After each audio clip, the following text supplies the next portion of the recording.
Dans cette session, nous allons présenter comment est-ce que vous pourrez facilement naviguer dans la documentation Grafana.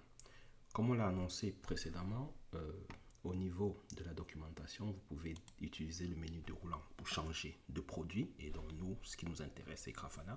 Nous invitons à faire nos autres formations. Vous pourrez apprendre c'est quoi Grafana Bella, c'est quoi Grafana Allo, c'est quoi Grafana Agent. Donc, vous pouvez suivre ces différentes formations pour en savoir plus. Pour l'instant, cette formation elle est dédiée à Grafana. Donc on va rester sur Grafana. Dans les sessions précédentes, je vous avais dit que la formation va être basée sur les dernières versions, mais les recommandations de bonne pratique disent de ne pas utiliser, par exemple, la dernière version en production. Donc, assez souvent, en production, vous ne serez pas sur la version de la test, mais vous serez peut-être sur une, deux versions pour avoir le temps que des bugs soient éventuellement corrigés.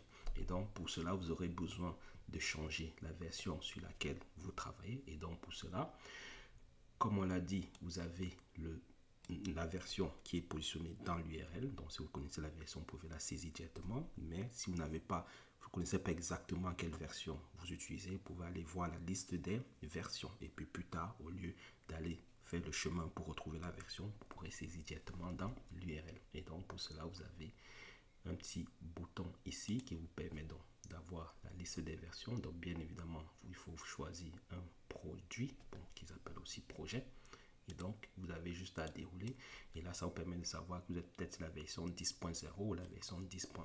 Imaginez le scénario où vous êtes plutôt en version 9.5. Et donc, tout ce que vous avez à faire, c'est prendre la version 9.5 et demander à Grafana d'aller sur la page. Donc, désormais, vous retrouvez bien la version qui est positionnée ici. Et vous retrouvez aussi la version qui se retrouve désormais positionnée.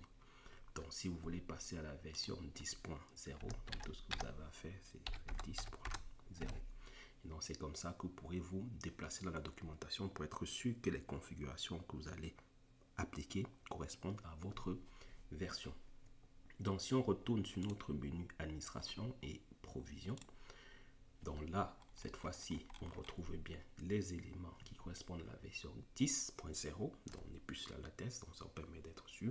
Bon, pour la partie infrastructure as code, c'est un peu moins le cas, mais des fois, vous aurez besoin de mettre des paramètres ou des configurations. Assurez-vous d'être sur la bonne version pour utiliser les bons paramètres.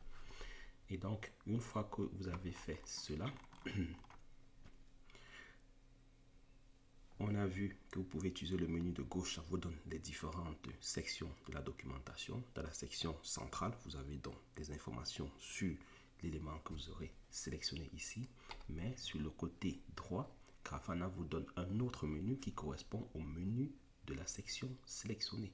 Donc, comme je suis dans la section provision, donc là, je me retrouve donc bien avec nos différentes sections. Donc, vous retrouvez bien la section Configuration Management Tools. Donc, au lieu de descendre, je pourrais tout simplement venir sélectionner à ce niveau. Et donc, c'est comme ça que vous pourrez facilement vous déplacer dans la documentation de Grafana.